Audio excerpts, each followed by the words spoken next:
شايفين؟ السلام عليكم. الاول شايفين انا عملت ايه وانا بحط الكركديه على التمر هندي في الشفشق علشان اصفيه. اتدلق مني اهو على الرخامه وعلى المطبخ وعلى الارض. عايزين بقى نشوف الفوطه اليونيسوفت دي هي فعلا هتمتص وهتنقذ الموقف ولا لا. عشان انا اول ما اتدلق صوتت، وبعد كده قلت طب ما انا عندي اليونيسوفت، تعالي نجربها. تمام، نحطها هنا كده الاول، نتاخر الشفشق شويه.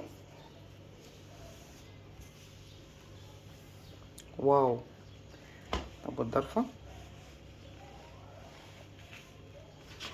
طيب هنا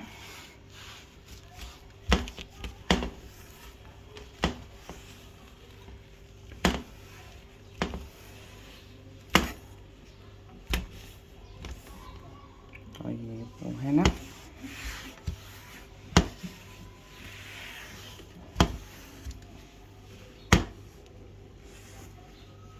طيب وهنا ولا اي اثر. شايفين اهو،